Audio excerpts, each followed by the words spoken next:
Pernah nggak sih membayangkan ketemu belahan jiwa lewat dunia maya? Zaman sekarang banyak banget yang berhasil, tapi di balik kisah-kisah manis itu ada sisi gelap yang harus banget kita waspadai. Nah, kali ini kita akan bedah tuntas soal penipuan cinta. Coba deh bayangin, kamu ketemu seseorang online. Ngobrolnya nyambung banget, fotonya cakep, dan rasanya tuh klik, sempurna. Tapi, gimana kalau kesempurnaan itu ternyata cuma topeng, sebuah jebakan yang dirancang khusus buat kamu? Nah, inilah yang kita sebut love scam. Ini bukan bohong biasa ya. Ini tuh kejahatan siber yang sangat terorganisir. Tujuannya cuma satu, memainkan emosi kamu buat nguras isi dompet kamu sampai habis. Oke, kita mulai dari awal dulu ya. Gimana sih para penipu ini bisa membangun ilusi yang begitu meyakinkan sampai-sampai korbannya nggak sadar kalau lagi ditipu? Yang perlu kita pahami, mereka tuh nggak asal-asalan bikin profil palsu. Mereka mempelajari targetnya, apa yang kamu suka, apa impian kamu, bahkan apa ketakutan kamu. Dari situ, mereka menciptakan sosok pasangan ideal yang seolah-olah jadi jawaban atas semua doa kamu. Dan ini dia alat-alat perang mereka. Mereka pakai foto curian, jelas. Terus mereka bakal ngehujani kamu dengan perhatian super intens buat bikin kamu tergantung sama mereka. Dan yang paling bahaya nih, mereka pelan-pelan menjauhkan kamu dari teman dan keluarga. Satu-satunya pihak yang mungkin bisa nyadarin kamu. Sekarang, kita lihat gimana cerita cinta yang indah ini bisa berubah jadi mimpi buruk yang menghancurkan dan dampaknya itu kemana-mana. Polanya tuh hampir selalu sama, kayak resep kue. Ada 4 langkah. Pertama, bikin profil palsu. Kedua, bangun kepercayaan. Ketiga, tiba-tiba muncul krisis darurat. Dan yang terakhir, tentu saja, minta uang kamu sebagai satu-satunya solusi. Efektif banget kan? Tapi kerugiannya itu jauh lebih besar dari sekedar kehilangan uang. Penipuan ini benar-benar merusak hidup korbannya dari berbagai sisi. Soal finansial aja, ini bisa bikin hancur sehancur-hancurnya. Kita nggak ngomongin soal ratusan ribu atau jutaan ya. Korbannya bisa kehilangan seluruh tabungan, dana pensiun, bahkan sampai gali lobang, tutup lobang buat ngutang. Semua demi orang yang nggak nyata. Nah, luka psikologisnya ini yang seringkali lebih dalam. Coba bayangin, dikhianati sama orang yang kamu percaya, dan kamu pikir cinta sama kamu. Ini bisa memicu depresi berat, kecemasan, rasa malu yang luar biasa, dan yang paling parah, jadi susah banget buat percaya sama orang lain lagi.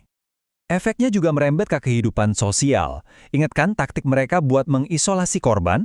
Ya, akibatnya hubungan korban dengan keluarga dan teman jadi renggang, bahkan bisa putus total. Mereka jadi sendirian.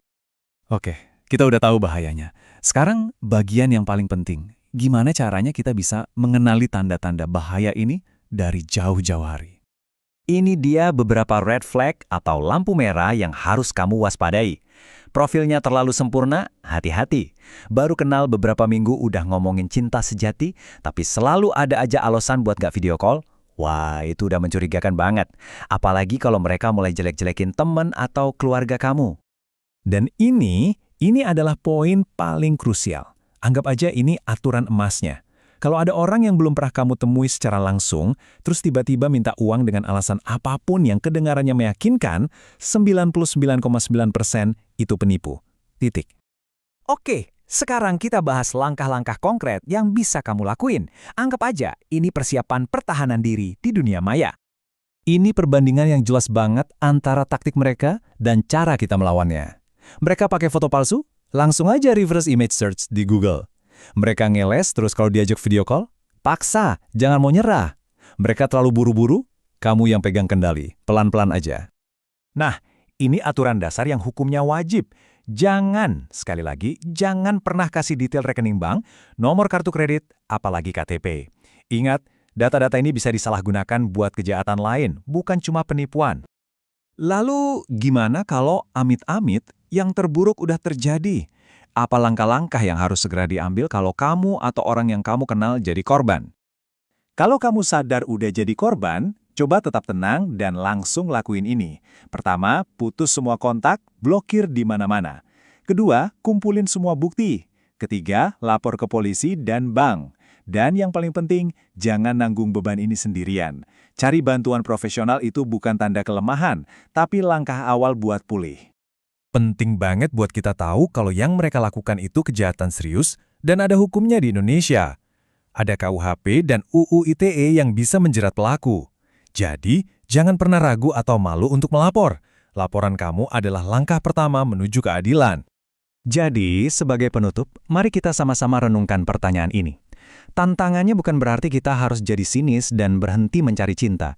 Tapi gimana caranya kita bisa jadi lebih pinter dan lebih bijak, menjaga hati kita tetap aman, tanpa harus menutupnya rapat-rapat dari kemungkinan cinta yang sejati.